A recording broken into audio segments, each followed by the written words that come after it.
ilmu ke 160. Oh, dah 160 lama tadi.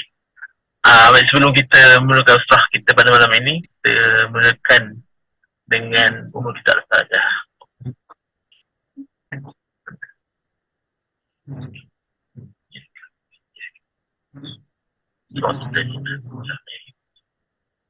Amin, amin, amin. Baik, tajuk kita pada hari ini adalah sains puasa menundukkan kuda liar. Macam menundukkan kuda liar. Kuda liar mana Australia ke New Zealand nak tahu juga. Dan bila tak cakap pasal puasa ni, saya teringat ada tulis puasa putih dan juga lepas Mizu Syakban tu puasa Arafah. Lupa, tak ingat lah.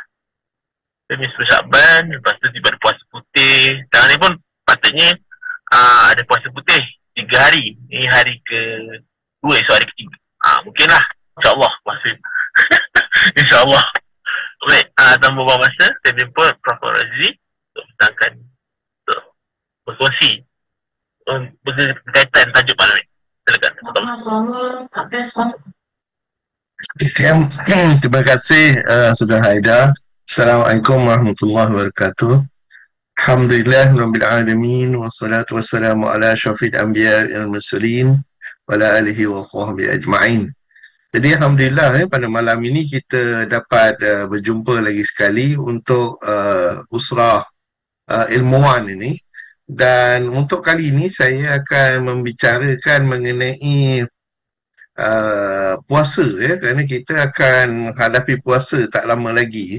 Jadi apakah persediaan yang kita perlu ada kerana puasa ni ialah satu perkara yang perlu kita perolehi daripadanya banyak manfaat. Dan mengapa saya meletakkan tajuknya menunduk kuda liar ini ialah kerana memang itu yang kita dapati nanti bila kita berhadapan untuk berpuasa. Dan penting untuk kita realise bahawa kita kena tundukkan, dan kuda liar di sini saya maksudkan adalah nafsu lah. Kerana kalaulah kita tidak berjaya menundukkan nafsu kita akan dapati kesannya selepas bulan puasa nanti, iaitu katakan dalam bulan Syawal nanti kita akan nampak bahawa sama ada kita telah berjaya menundukkan kuda liar ini. Jadi ini adalah bulan yang akan datang, ini adalah bulan Ramadan di mana kita selalunya diperingatkan dengan solat tarawih dan itikaf di masjid, dan juga kita berpuasa dan digalakkan juga kita sedekah. Dan selain itu kita juga digalakkan baca Al-Quran dan menjaga lisan dan menjaga pandangan dan menjaga hati. Jadi ini semuanya jaga lisan, jaga pandangan, jaga hati dan baca Al-Quran. Ini semua adalah satu perkara yang walaupun kita digalakkan melakukannya pada setiap sepanjang tahun, tetapi pada bulan Ramadan ni ada keunikan. Yang itu yang kita nak bincangkan. Apa keunikannya dan boleh tak kita benefit terhadap keunikan bulan puasa ini. Okey, jadi siapa yang berminat pada buku saya, dia adalah senarai Dan sebagaimana yang saya maklumkan bahawa kalaulah ada apa-apa kesilapan ataupun pembentangan saya yang tak bersesuaian dengan Quran dan Sunnah, follow lah Quran dan Sunnah dan jangan ikut pandangan saya. Jadi kita tengok kuda ni, kalau kita tengok satu seekor kuda yang liar dalam gambar ni ditunjukkan. Jadi kita kena perlu lakukan sesuatu supaya kita kena jinakkan kuda tu. Kalau kita tak jinakkan kuda itu, maka dia tidak akan jadi jinak, dan kita tidak boleh menggunakan kuda itu untuk kehidupan kita sebab sama ada sebagai transport dan lain-lain lagi. Dan usaha ini kita kena lakukan dengan gigih kerana dia bukanlah semudah yang kita katakan untuk menjinakkan kuda liar ni. Jadi gambar-gambar ni ditunjukkan bagaimana susahnya tambah gambar di sebelah bawah ni menunjukkan bagaimana untuk susahlah naik atas kuda yang liar. Dan ada yang terpelanting bila kuda tu tak mahu dibenarkan untuk kita naik ke atasnya. Jadi Ramadan ni adalah bulan yang kita sentiasa tunggu-tunggu Umat Islam memang menganggapkan ini adalah bulan yang mulia dan dipenuhi dengan keberkatan daripada Allah. Jadi pada Muslim disyariatkan untuk membanyakkan ibadat, memperbaiki diri dan memohon ampun kepada Allah dalam bulan ini.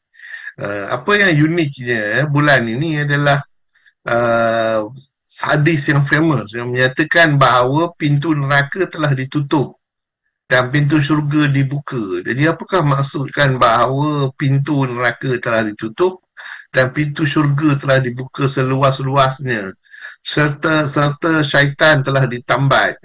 Ini adalah 3 statement yang agak unik bulan Ramadan ni dalam bulan-bulan lain kita tidak diperingatkan dengan perkara ini, tetapi dalam bulan Ramadan ni kita diberitahu bahawa pintu neraka telah ditutup, pintu syurga dibuka dan syaitan telah ditambat.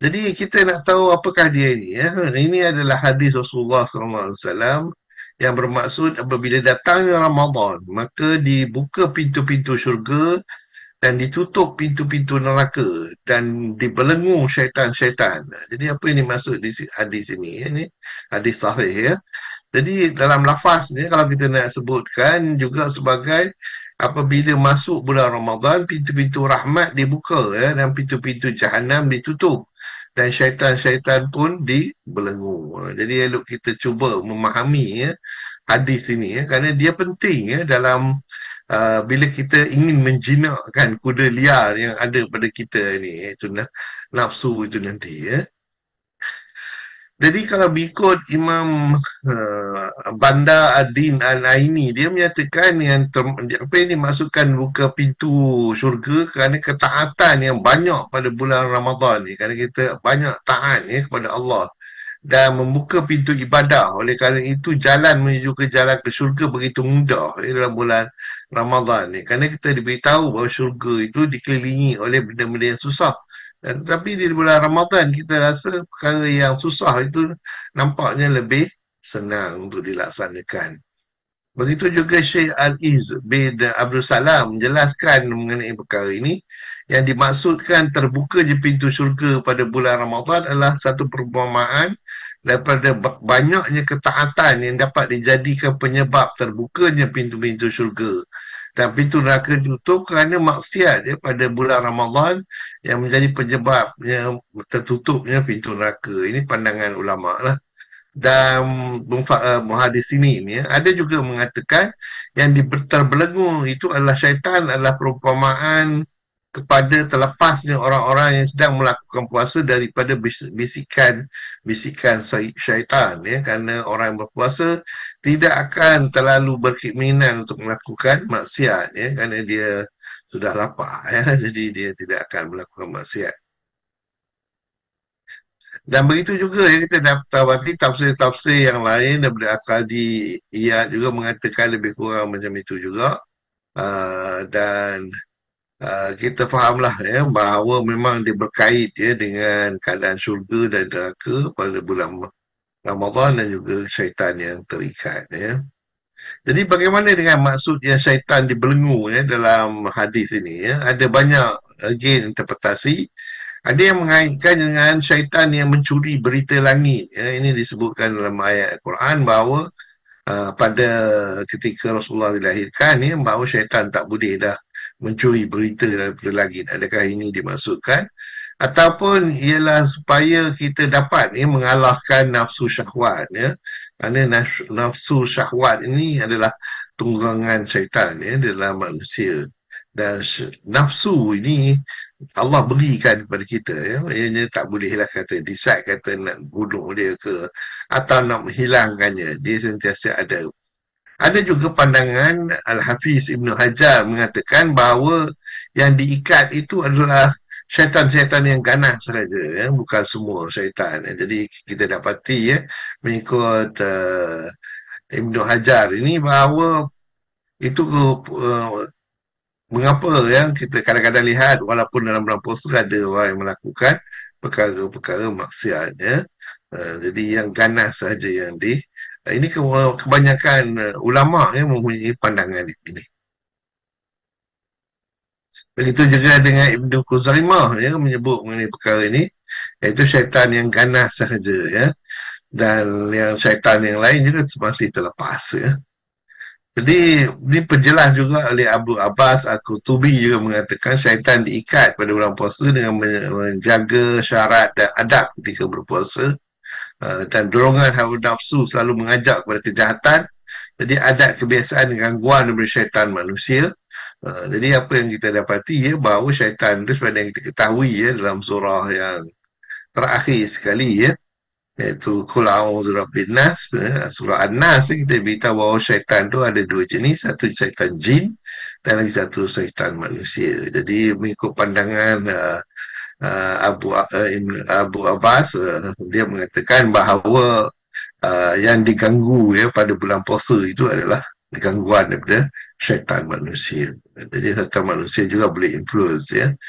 Jadi dia bergantung ya. Ada juga pandangan mengatakan ya, walaupun sekumpulannya hanya yang jahat sekali saja yang diikat ya. Dan ini beberapa pandangan lah yang kita dapati ya. Ya, banyaklah Abu Bakar bin Maryam pun kata begitu ya. Dan lain-lain lagi. Jadi next kita nak tengok ada lagi satu perkara yang amat penting ya dalam malam dalam bulan Ramadan ini, iaitu Lailatul Qadar ya. Apakah yang dimaksudkan dengan Lailatul Qadar? Orang selalu menyebut malam Lailatul Qadar, tetapi Laila itu adalah maksud malam. Jadi tak payah sebutlah, tak payah tulis lagi malam tersebut. Kita boleh terus sebut Lailatul Qadar. Jadi Lailatul Qadar itu adalah satu malam yang istimewa ya, di bulan Ramadan. Dan sesungguhnya kami telah menurunkan Al-Quran pada malam kemuliaan, itu Lailatul Qadar. Dan tahukah kamu apakah malam kemuliaan itu? Jadi malam kemuliaan itu lebih baik daripada 1000 bulan. Ini disebut dalam surah Al-Qadr ayat 1 hingga 3. Kalau kita perhatikan di sini ya, bahawa dia Lailatul Qadar Lailah ni, iaitu waktu malam ini dimaksudkan apabila matahari tenggelamnya matahari sehingga terbit fajar malam. Itu pandangan kebanyakan ulama mengatakan malam ataupun Lailatul Qadar itu bermula daripada waktu maghrib sehingga sebelum waktu subuh. Jadi panjanglah ya, sepanjang malam tersebut ya. Jadi sesiapa juga beribadat ya, sepanjang itu akan mendapat ibadatnya lebih dari 1000 bulan. Itu satu pandangan lah. Ada setengah pandangan mengatakan pada waktu yang singkat ya, pada tertentu saja ya, 1 jam ke 2 jam. Tetapi jumhur ulama mengatakan dia bermula daripada solat maghrib sehinggalah kepada sebelum solat subuh. Jadi kita kalau bolehlah kita ambil yang itulah sebagai penyata waktu Lailatul Qadar. Jadi dengan itu kita boleh berusaha ya untuk mendapatkannya. Ya, malam Lailatul Qadar ni unik kerana dia lebih baik daripada 1000 tahun ya. 1000 bulan maaf, ataupun 83 tahun 3 bulan.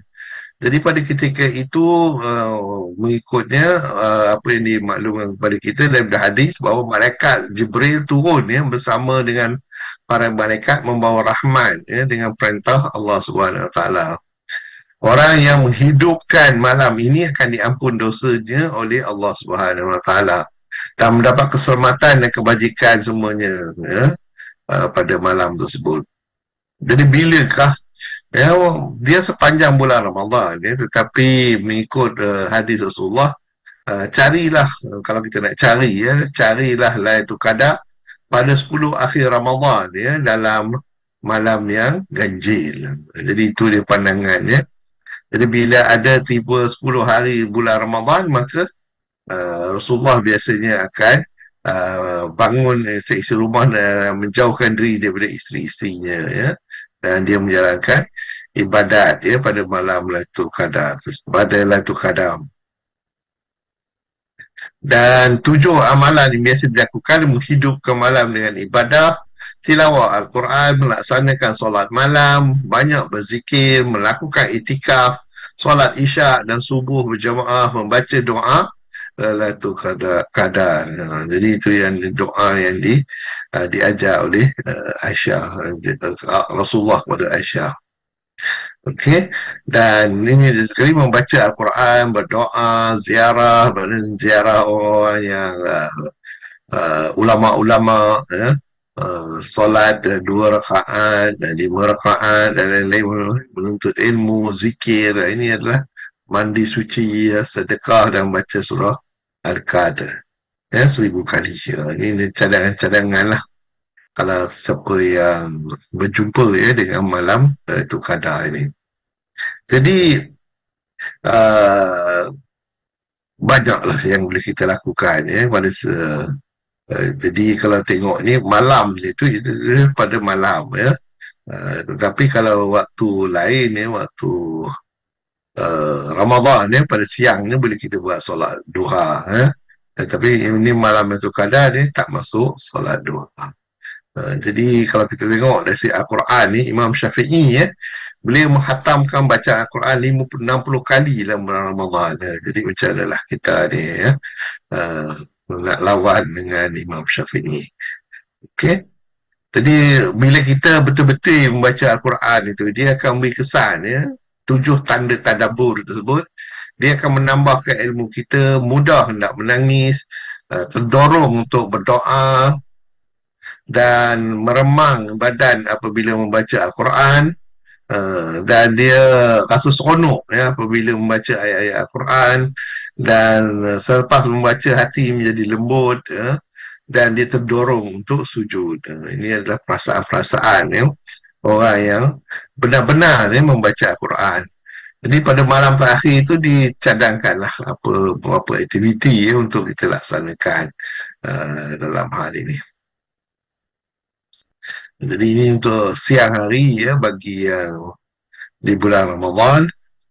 Jadi solat duha ni yang sebenarnya amat penting bukan saja pada bulan Ramadan, tapi pada waktu lain juga kita mesti consider Kalaulah kita mengikut hadis At-Tabarani, kalau buat 2 rakaat tercatat sebagai orang yang tidak lalai. Kalau buat 4 rakaat tercatat sebagai orang yang ahli ibadah. Kalau buat 6 rakaat, maka ia akan diselamatkan pada hari ini, pada hari kita nanti akhirat. Dan pada 8 rakaat tercatat sebagai hamba yang taat. Dan kalau buat 12 rakaat akan bangunkan rumah di syurga. Jadi memang banyaklah benefit bagi siapa ingin beribadat buat solat duha ni pada siang hari. Tak kira yang ini Ramadan pun boleh ataupun pada waktu lain di bulan Ramadan. Ataupun lagi satu ialah sepertiga malam terakhir. Malam terakhir tersebut, ini malam lepas Isyak. Ini semua cerita lepas Isyak. Kemudian bahagian sepertiga pertama, sepertiga yang kedua dan sepertiga yang ketiga. Sepertiga yang ketiga ini biasanya adalah sebelum subuh. Jadi bila kita dah determine bila fajar sidik itu, waktu subuh tersebut, maka kita boleh undur belakang dan determine apakah malam yang 1/3 tersebut. Jadi mengapa kita nak buat solat tahajud? Banyak sebenarnya, banyak benefit. Ini dinyatakan dalam surah Al-Isra ayat 79. Bangunkanlah sebahagian daripada waktu malam serta kerjakanlah solat tahajud padanya sebagai solat tambahan bagimu. Semoga Tuhan bangkit dan menempat kamu pada hari akhirat di tempat dia terpuji. Ini solat tahajud ni selain daripada solat tarawih, kerana solat tarawih selalu kita lakukan selepas Isyak dan kita tak tidur. Dalam solat tahajud ini kena tidur dulu, kemudian baru boleh buat dia sebagai sunat. Dan panduan-panduan solat itu penting, terutama di waktu Ramadan, dan juga zikir-zikir yang boleh kita lakukan, sama ada tahmid bismillah ke takbir ke tahlil ke dan lain-lain lagi lah, yang boleh kita tasbih dan lain-lain lagi. Ini zikir-zikir yang boleh kita lakukan. Dan waktu Lailatul Qadar, sebagaimana saya katakan, kebanyakan pandangan ulama' ialah bermulanya selepas masuknya maghrib dan berakhir pada sebelum waktu fajar. Jadi bila dah tiba fajar, maka kalau kita miss Lailatul Qadar, maka kita akan miss lah waktu tersebut, ya. Jadi tanda-tandanya ada macam-macam lah, ya, Lailatul Qadar ni.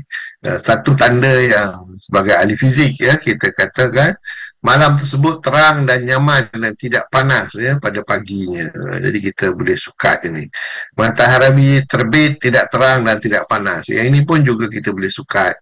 Jadi ahli fizik telah menyukat perkara ini dan mereka telah mendapati, interestingly enough, bilakah yang dimaksudkan dengan Lailatul Qadar itu sendiri, ya, bila kita boleh predict, ya, Lailatul Qadar. Dan kalau ada soalan nanti saya boleh ceritakanlah untuk tahun ini bilakah Lailatul Qadar mengikut calculation, ya, yang ahli fizik telah buat, ya, berdasarkan kepada dua hadis ini, iaitu malam tersebut terang dan nyaman dan tidak panas pada paginya, dan kedua matahari terbit tidak terang dan tidak panas. Okey, jadi kita dah guna buat matematik, ya, untuk membuat pengiraan ini. Okey. Jadi puasa ni, ya, seni menahan diri, ya.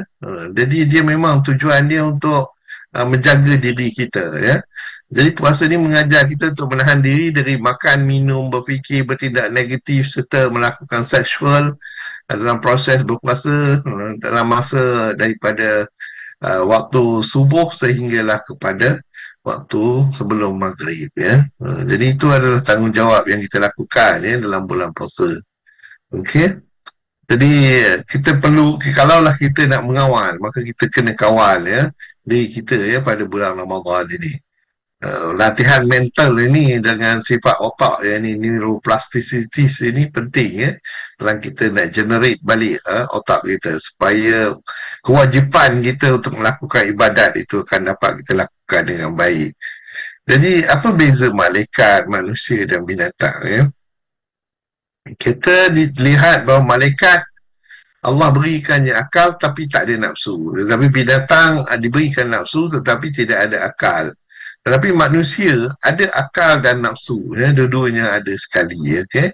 Jadi dengan itu, ya, manusia itu akan lebih tinggi derajatnya daripada malaikat, ya, kerana dia dapat melakukan perkara yang disuruh Allah dan meninggalkan perkara yang dilarang oleh Allah. Kerana manusia kena bermujahadah, ya, kena berlawan dengan nafsu, ya, untuk mendapat melakukan amalan tersebut. Sebaliknya malaikat tidak perlu, kerana mereka tidak ada nafsu, ya, untuk melawan, ya, untuk lawan nafsu tersebut. Jadi manusia ni pula akan lebih hina daripada derajat binatang kerana dia meninggalkan perkara-perkara yang disuruh Allah dan melakukan perkara-perkara yang dilarang oleh Allah. Kerana manusia tidak menggunakan akal yang digunakan untuk melakukan amalan tersebut. Sebaliknya binatang memang tidak berakal. Jadi dia tak boleh bezakan betul dengan salah. Tetapi bila manusia melakukannya, maka mereka ini adalah lebih hina daripada binatang. Dan sesungguhnya kami jadikan, ya, dalam surah Al-A'raf Allah berfirman, sesungguhnya kami jadikan untuk neraka Jahannam banyak dari jin dan manusia punya hati tapi tidak mahu memahami dengannya, dan yang punya mata tapi tidak mahu melihatnya, dan yang punya telinga tapi tidak mahu mendengar dengannya ajaran dan nasihat. Mereka itu seperti binatang ternak, bahkan mereka lebih sesat lagi. Mereka itulah orang yang lalai. Ini surah Al-A'raf 179. Jadi dalil ini menunjukkan, ya, bahawa manusia ini ada nafsu, ya, dan ada akal, ya. Jadi ibadah puasa ini adalah memberi kesan, ya, kepada keimanan dan ketakwaan kita, ya. Umpama kaki tangan dihantar untuk berjalan bengkel atau kursus sesuatu, ya, agar ditrain diri dia. Sebab itu ramai tak mengerti bagaimana jiwa manusia itu berfungsi. Jadi roh dan jasad, ya, training untuk roh itu akan dilakukan pada bulan Ramadan. Jadi tanpa nafsu, manusia tidak akan membiak. Jadi kalau nak kata nak boleh hilangkan je nafsu, tak boleh.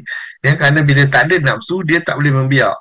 Dia tak boleh marah. Dia tak boleh semua perbuatan-perbuatan yang menuju kepada perkara keburukan tu dia tak nak buat, ya, kerana dia bersih, ya, dia bersih.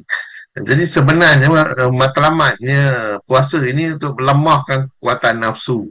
Itu penting ya, bila kita dapat melemahkan kekuatan nafsu tersebut, maka sifat kehaiwanan itu akan menjadi rendah ya, menjadi rendah. Dan dalam diri manusia sentiasa wujud ya, pertentangan antara dua kekuatan ini, rasional akal dan kekuatan nafsu hawa ini ya. Jadi kita kena berjaga-jaga dalam hal ini. Ini kalau kita lihat ya, dalam satu kitab ya, diterangkan ya, bagaimana kisah nafsu yang degil ini ya, bila ditanya oleh Allah kepada nafsu, orang bertanya pada akal, wahai akal, siapakah aku? Maka akal itu menjawab, engkau lah Tuhan ya. Tapi bila ditanya kepada nafsu, dia kata, nafsu itu menjawab, dia lah. Jadi dengan itu kita dapati ya, nafsu ni ya, hanya dapat dilemahkan dengan mengurangkan makanan ya, dan mengurangkan makanan. Dan otak dan jantung ni ada perkaitannya ya, di antara keduanya. Jadi jantung ataupun heart ataupun dalam bahasa Arabnya adalah qalbu, mengawal ya akal ini, yang boleh mengawal akal ini. Jadi inilah dia the Muslim brain ya, mengikut kefahaman orang Islam. Jadi dengan itu ya, kita dapat mengawal di mana ya, apakah perbuatan yang kita nak buat ya. Jadi itulah dia kehebatan otak manusia ya, otak yang jarang diketahui ya, tak dibincangkan selalunya. Jadi kita dapati juga ya, untuk lelaki dengan wanita pun tak sama ya otaknya ya. Ini kerana bergantung kepada hormon yang ada. Begitu juga dengan perkembangan anak ya. Anak harus dilihat secara menyeluruh ya. Kita tidak boleh menilai anak ya berdasarkan kecerdasan kakak saja ataupun adik ya. Yang perkembangan masing anak-anak jelas berbeza ya, dia tak sama ya.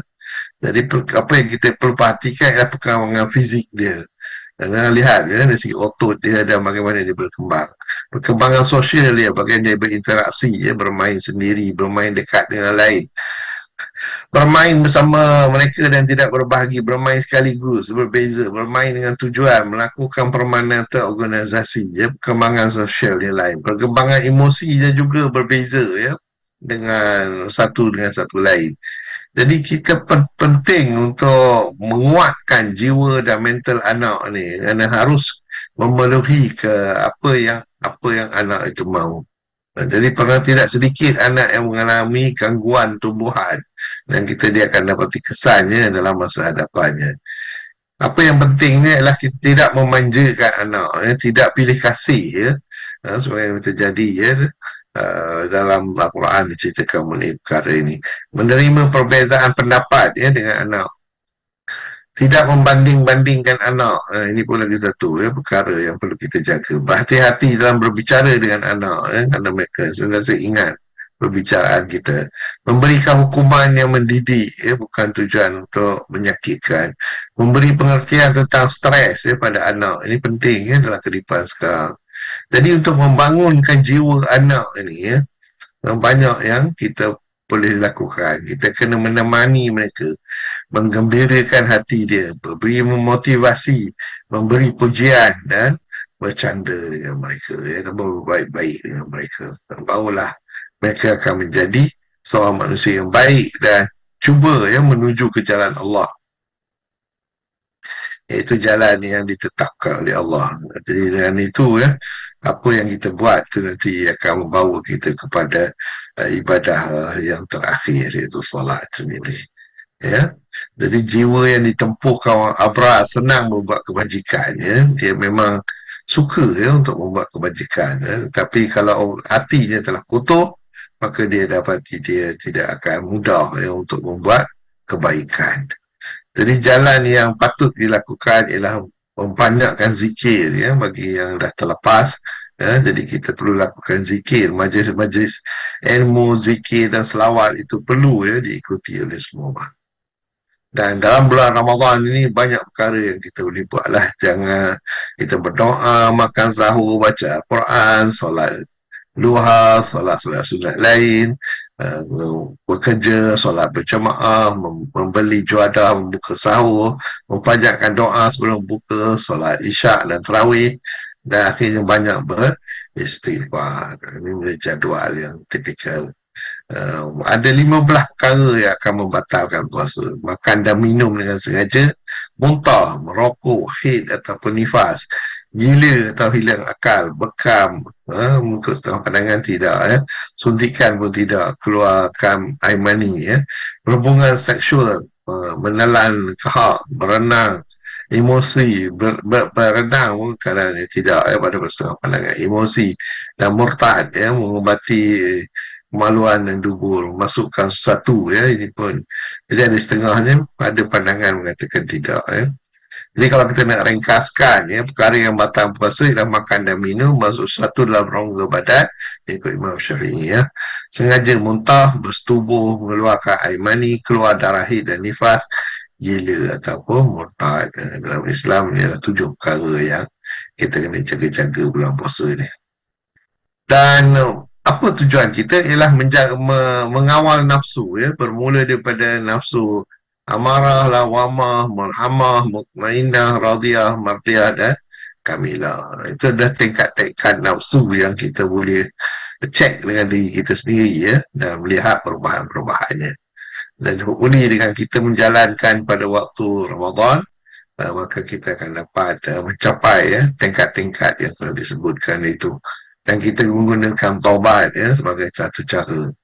Cuma janganlah kita membazir, kerana bulan Ramadan ini pun lagi satu masalahnya, iaitu membazir, terutama makanan. Jadi kita bangun dan tidurlah mengikut sunnah. Dari segi kesihatan, baik fizik atau mentalnya banyak sebenarnya. Puasa dapat menyihatkan badan, Dan ini memang mengikut kajian, dia telah dapati bahawa menyihatkan badan. Dia menurunkan berat badan, menjaga kadar gula darah tumbuh, meningkatkan metabolisme tubuh, dan banyak lagi lah.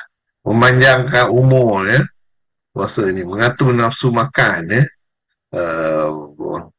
memperbaiki pola makan, meningkatkan kemampuan kerja otak, kerana meningkatkan daya tahan tubuh, membantu menjaga kesihatan kulit dan menjaga jerawat, menjaga kesihatan mental, ini semua adalah tapi adakah risiko bagi kesihatan tubuh? Sebenarnya tak ada, cuma dari segi lapar, kelelahan, insomnia dan mual dan pening, itu saja. Gastrik tidak menghalang puasa sebenarnya. Mengikut kajian tidak berarti gastrik tidak menghalang puasa, kerana rembesan asid hidroklorik dalam perut itu akan menurun bila kita berpuasa. Jadi sejenis kuman yang menyebabkan gastrik juga tidak akan keluar apabila kita berpuasa. Dan yang tidak membatalkan puasa, mana saya sebutkan tadi, ialah penerimaan darah, guna skrin, minyak, mengambil darah untuk ujian makmal. Dan hukum berbekam mengikut pandangan ianya tidaklah membatalkan puasa. Jadi solat fardu berimam, kan, solat sunat perlu banyak diperbanyakkan pada bulan puasa.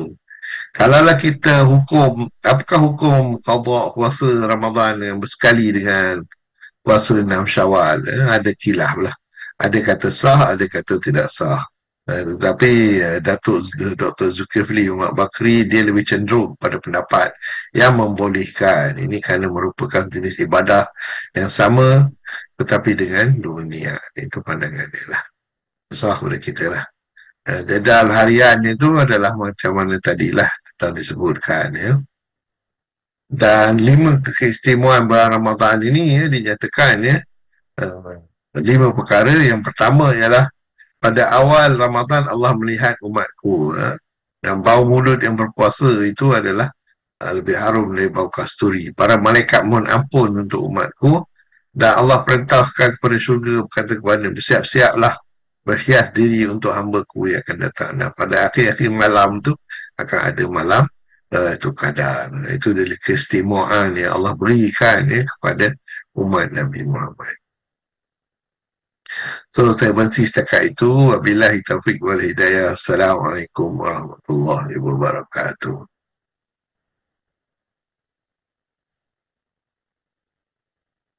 Waalaikumsalam warahmatullahi wabarakatuh. Hmm, menarik. Baik, saya buka pada hadirin untuk bertanya soalan. Mungkin berkaitan dengan puasa ni, kita dah dengar beberapa sepanjang kehidupan kita.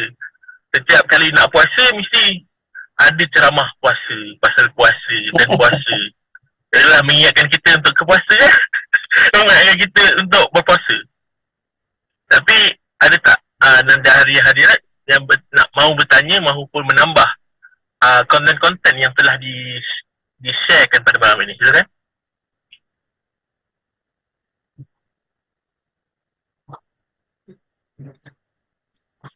Prof, soalan ni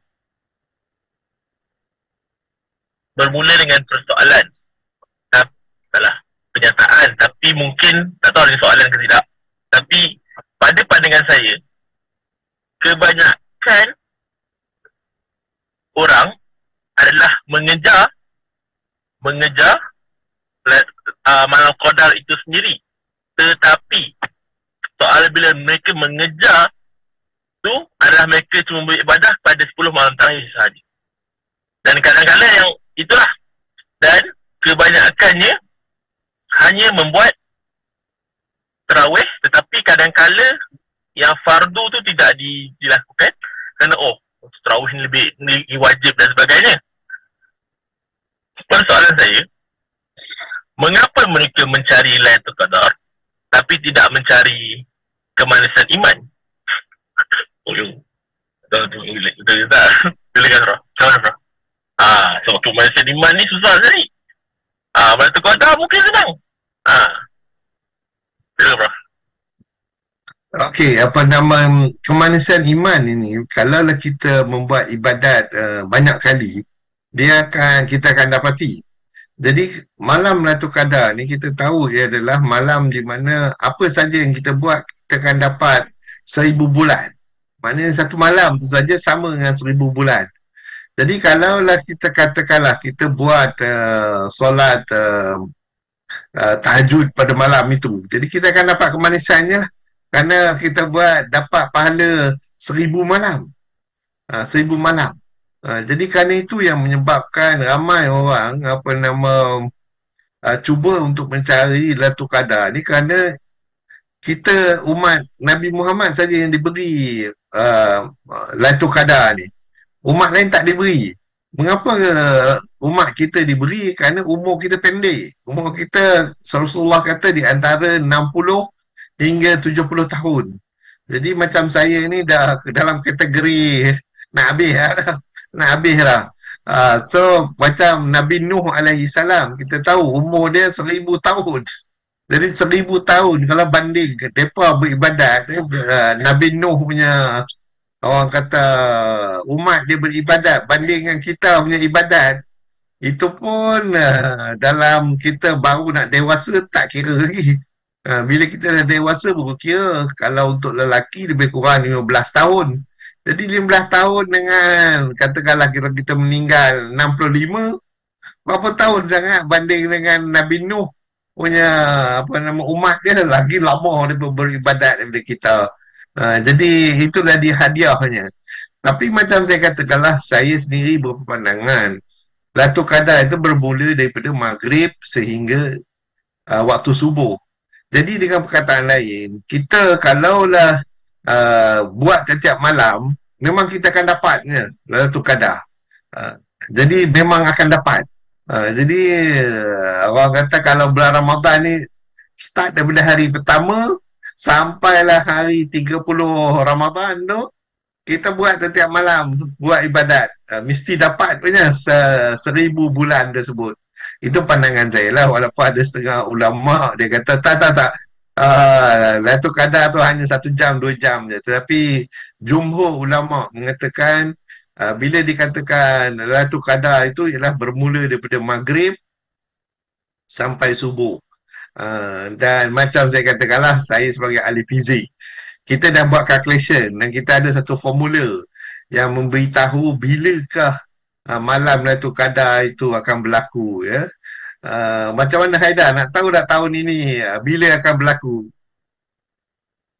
Mengikut kalkulasi fizik, saya tak kata betul. Tetapi based on kajian yang dijalankan oleh ahli fizik, so far saya dah check ni almost dekat 20 tahun. Dan bila lepas aja malam Lailatul Qadar tu, saya pergi berjumpa dengan ulama, tanya mereka, malam tadi Lailatul Qadar ke? Mereka gelap lah. Betul lah. Prof. Dia kata malam tadi lah Lailatul Qadar. Jadi bagi orang ya dah miss tu, dia akan miss lah. Dia akan miss lah. So far, kalau Haidar nak tahu, sebagai ahli fizik, 100% lagi so far betul. 100%. Tak ada lagi orang kata. Jadi kalau tahun ni nak rasa dapat malam Lailatul, orang kata nak dapat Lailatul Qadar, saya boleh beritahu lah mengikut calculation. Saya tak boleh nak kata mesti. Tetapi mengikut calculation kami ahli fizik ya, tarikh Lailatul Qadar untuk tahun ini dah ditetapkan oleh Allah. Wallahu a'lam. Kecuali ada soalan lah. Bila kata tak ada. Kalau ada soalan, saya boleh jawab. Okey, Prof. Saya tak tahulah. Prof pernah buat atau tidak benda ni. Dan hadirin-hadirin yang lain juga pernah buat atau tidak. Tapi ada cara sebenarnya nak menundukkan kita punya keinginan makan atau nafsu makan serta nafsu berseronok, tapi dengan cara Prof tahu tak cara nak hilangkan nafsu makan dan nafsu ni? Prof tahu tak macam ni? Dari segi sains. Dia bukan dari segi agama, dari segi sains. Sebab Prof pun ahli fizik, saya ahli bio. Jadi apa Prof ada tak pernah tak jumpa cara untuk menundukkan nafsu tersebut secara sains? Ada tak? Prof pernah jumpa? Sebab saya ada. Ya, sebenarnya apa namanya, kita ni kita ada satu enzim di kepala kita, dalam otak kita, di mana enzim itu yang sebenarnya kalau mengikut hadis mengatakan bahawa kalaulah kita makan tak kenyang, kita makan tak kenyang, maka dia akan rasa cukup. Tetapi kalau kita makan sampai orang kata nak minum pun tak boleh, kita dapati kita rasa seksa sangat.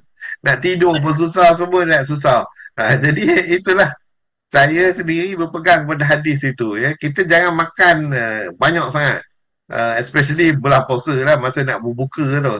Saya recommend, saya based on pengalaman saya lah, dah 60 umur saya ni. Saya dapati kalau saya berbuka korma dengan susu ke, cukup dah. Kemudian masa saya buat sembahyang tarawih, lepas tu malam tu kalau nak makan, makan. Kalau tak nak makan, saya makan masa bersahur nanti.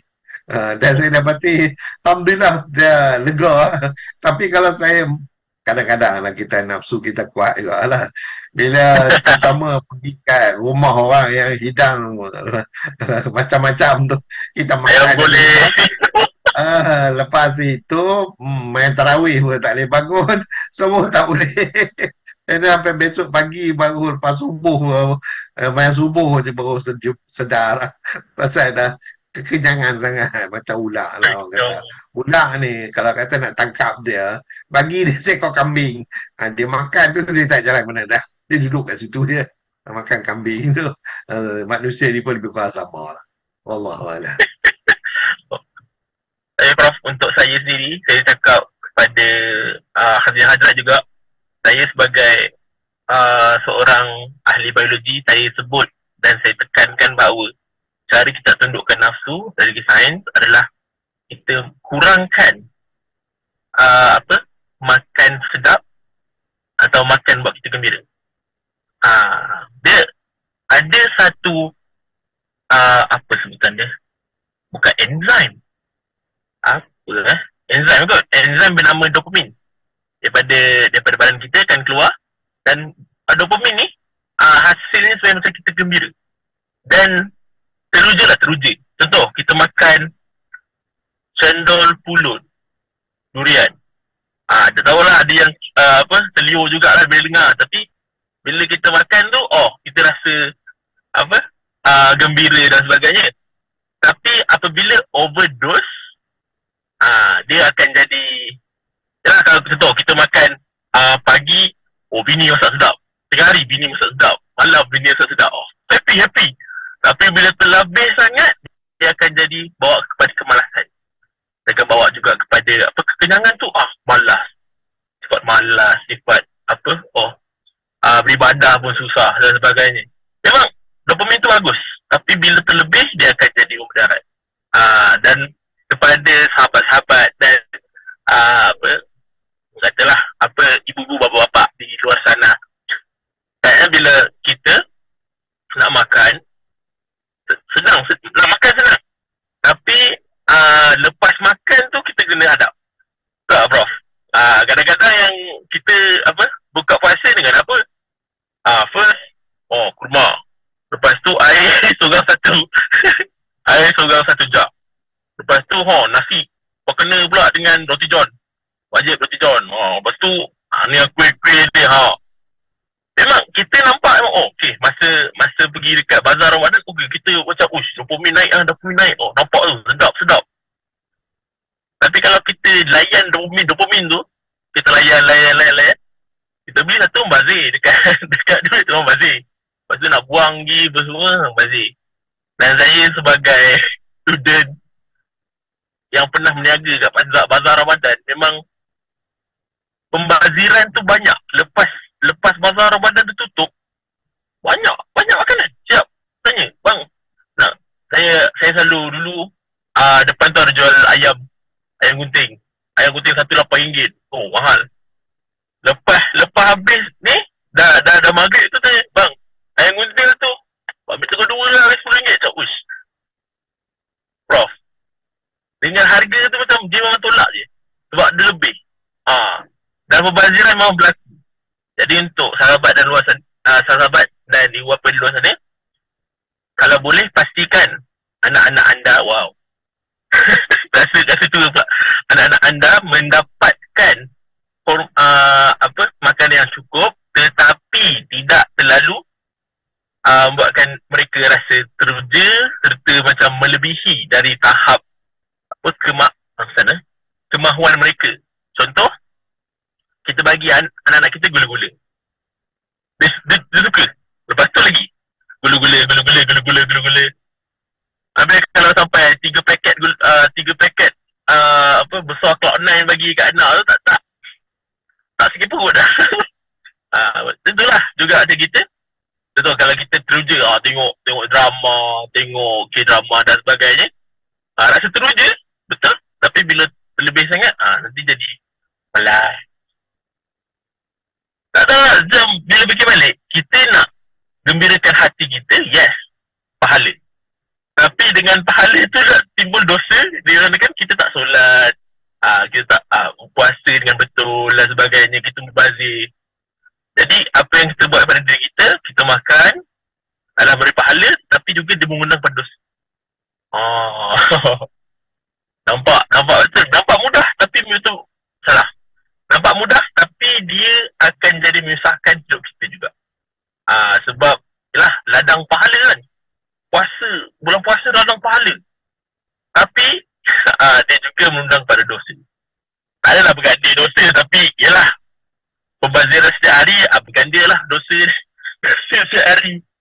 Baik, ada tak yang lagi di dalam usaha malam ni nak bertanya ataupun berkongsi berkaitan dengan puasa itu sendiri? Sebab kadang-kadang puasa ini, bagi saya dulunya, puasa, tak puasa penuh, tak dapat duit raya.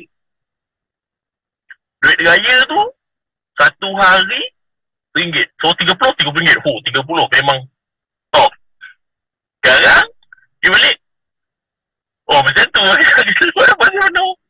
Dan saya gelak sampai sekarang di mana ada adik saya, dia tak puasa penuh, dia puasa 11 hari saja.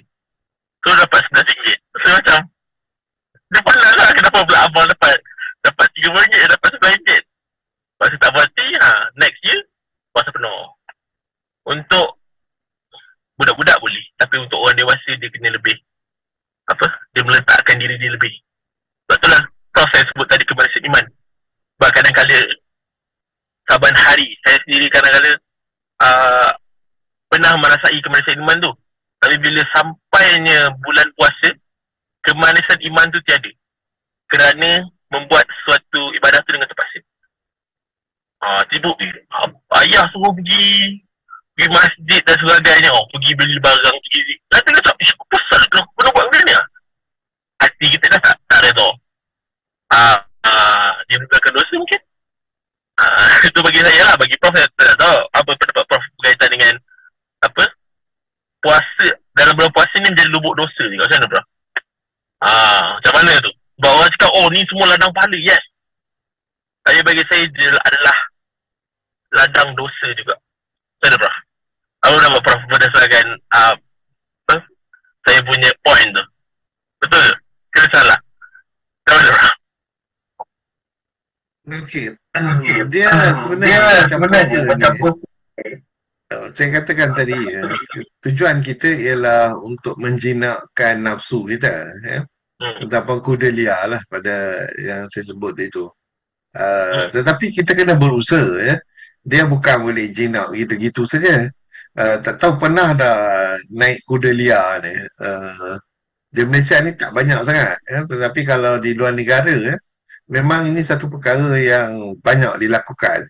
Jadi bila kita nak jinakkan dia, sama juga, ya, macam kalau kita ambil satu binatang yang liar, kita nak jinakkan dia, dia memang usaha yang berat lah yang perlu dilakukan.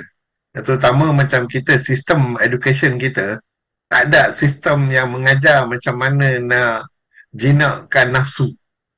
Jadi Tuhan dah sediakan untuk kita tiap-tiap tahun boleh cuba untuk menjinakkan nafsu kita lah. Dan kesannya kita nampak pada bulan Syawal. Kalau tengok bulan Syawal masih lagi pakai sama, get ready lah tahun depan kena susun supaya program yang menjinakkan tu dapat dilakukan dengan efisien lah. Dan tidak, dia sampai bila-bila pun dia takkan jinak lah. Takkan jinak. Tetapi bila dia tak jinak tu, kita kena ingat, ya. Kerana Allah dah beritahu kepada kita dalam surah mengenai bila tiba di akhirat nanti, bila tengok timbangan kita, kosong. Jadi masa itu baru kita tahu, orang kata lagi tinggi rendah je. Kerana masa tu tak boleh hundur dah. Dalam hidup kita ni, yang sebenarnya Tuhan hanya bagi kita one chance saja. Either you make it or you don't make it. Dia tak ada isu kata saya nak undur balik ke belakang lah, buat lagi sekali. Tak ada dah, tak ada. So the choice tu hanya satu saja. You do it now or you don't do it. So it is satu konsep yang kadang-kadang kita lupa. I want to experiment. Tak boleh. Dalam Islam ni tak boleh eksperimen. You have to decide. You nak timbangan you nanti di akhirat besok, you be proud of, ataupun macam diceritakan dalam surah Al-Kahfi, bila dia bagi buku tu, orang tu kata, Allah, buku apa ni yang tulis semua benda? Dia tulis semua benda. Kalau dia tulis semua baik, tak apa. Yang masalahnya dia tulis benda yang tak baik juga. Jadi bila tak baik juga tu, bila buat timbangan nanti, jenuhlah kita nak berjawab. So we have no option actually. There's only one option. We are successful or kita akan gagal. Tapi kita kena ingat dia, bila kita gagal tu, kita akan masuk ke dalam neraka abadan. Maknanya sampai bila-bila. Ini tak boleh nak imagine ni, nak kena seksa. Sekarang ni kalau luka sikit kat dekat tangan kita pun kata rasa sakit. Pernah dah sakit gigi. Satu gigi je pun dah rasa alamak, tak boleh hidup lah dah. Itu baru satu gigi. Di akhirat nanti berikut hadis Rasulullah, seksa yang paling teruk kali, dia nak cerita seksa yang paling teruk kali ialah dia letakkan selipar daripada api neraka tu di atas kepala. Siapa dia tu? Abu Talib. Itu dia seksa yang paling ringan sekali. Maknanya kita ambil satu selipar yang terbakar, kita letak ke atas kepala kita sekarang ni. Itulah dia paling kodi kali dia punya seksa. Jadi benda-benda perkara ni kadang-kadang it has to, kita kena remind kita punya perkara-perkara ni. Walaupun kadang-kadang kita tak mau buat, tapi itulah, taming the nafsu ni bukannya mudah. Tetapi we need to do it because our option tu tak ada. Jadi itulah tujuan kita usrah malam ni adalah untuk sama-sama kita tamekan our nafsu ni. InsyaAllah bila kita dah tame our nafsu ni, semua akan menjadi manis lah setiap perbuatan kita. Wallahualam. Allah alam bisawab. Rasa itu saja. Dan masa dah mencuburi kita mungkin. Boleh lagi bro? Sekejap. Dengan Prof kata pasal tak ada try dan error, tak ada eksperimen, saya berfikiran di mana memang kalau Prof ni nampak generasi saya memang suka bereksperimen.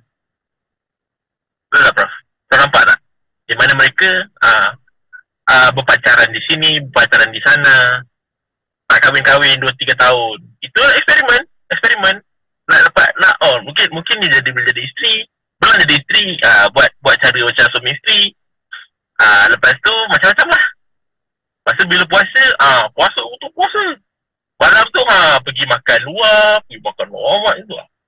Eksperimen dan sebagainya. Dan bila dengar balik, betul. Allah bagi sancan. Allah bagi peluang, sama ada pilih jalan. Dia Allah memang tentukan kita punya kalau qadar, tapi Allah bagi pilihan. Sama ada kita nak A atau B.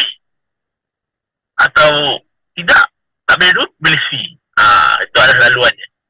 Dan kita tak boleh katakan, sebab ramai yang mengatakan salah, Allah salah dan sebagainya, menyalahkan Allah, tetapi pilihannya di tangan kita. Nafsu, oh kita nafsu, okey, ini. Tapi tak si nafsu tu jahat, nafsu juga ada kebaikannya. Nak menunjukkan nafsu yang buruk tu lebih baik. Prof, boleh berikan sedikit kesimpulan tak? Sebab tadi macam tak nampak lah kesimpulannya. Silakan Prof. Okey, kita ada satu tool yang kata Rasulullah always ingat kita, dan juga dalam Al-Quran dia ingatkan always kepada kita. Kita berdoa kepada Allah. Sama ada doa tersebut, apa yang kita hendak pun kita minta pada Tuhan. Kerana satu perkara dalam Al-Quran disebut bahawa semua doa kita akan dimakbul. Cuma the time saja yang tak diberitahu bila. Tuhan kata dia takkan beritahu. Kalaulah bagi saya lebih prefer doa saya diterima waktu akhirat. Because masa tersebut, kita dah tak boleh buat apa. Kita nak undur balik ke belakang tak boleh. Tapi kalau di dunia ni kita minta dia makbulkan, lepas kita dah dapat tu, apa jadi? Jadi itu mungkin satu benda yang tak baik. Saya lebih suka, okey, saya doakan supaya saya masuk syurga, katakan. Saya harap Tuhan akan masuk ke syurga di akhirat besok. Di dunia ni pun ada syurga dia, yang Tuhan akan bagi. Tetapi yang kita tak nak tu, apa istilah istidraj. Istidraj ni dalam bahasa Arab bermaksud dia bagi kita semua mudah, dapat kaya, dapat isteri cantik lah, dapat rumah besar lah, tetapi kita akan masuk neraka nanti. Jadi kita tak nak itu. Kita tak nak itu. So be careful. Minta doa kepada Tuhan supaya kalau boleh lah doakan pasal malam Lailatul Qadar ni nak ada, kita minta tu seakan-akan kita berdoa 1000 bulan. Maknanya just imagine orang tu minta kat Tuhan, ya Allah bagikanlah aku, kata sebagai contoh masuk ke syurga. Jadi dia cakap tu 1000 bulan. Dalam tahun ni 83 tahun dia minta. Jadi kalau nak ikutkan Tuhan akan bagi. Pasal ini 83 tahun dia minta the same thing. Jadi orang kata less benefit tahun ini. Mungkin tahun lepas kita tak buat. Tapi tahun ni baik kita buat. Pasal tahun depan lagi hidup lagi. Tentu tahun depan tak jumpa dah. Tak jumpa dah. Jadi sahabat-sahabat Rasulullah, kalau perhatikan semuanya berdoa, ya Allah, dapatkanlah dia bulan Ramadan ni. Rasulullah sendiri pun cakap, kalau orang tahu lah apa dia nikmat-nikmat bulan Ramadan ni, kita orang tu akan berdoa setiap tahun, ya Allah jadikanlah bulan ni bulan Ramadan juga. Kerana banyak benefit yang Allah bagi kepada kita. Cuma sama ada kita nak benefit ke atau tidak, itu dia tujuan kita buat program hari ni, ya, supaya kita dapat benefit apa yang telah ada itu yang Allah berikan. Wallahu a'lam. Allah Alam bersawab. Baik, kita tangguh. Dah sampai ke hujung rancangan. Baik, kita tangguh majlis kita dengan tasbih kafar.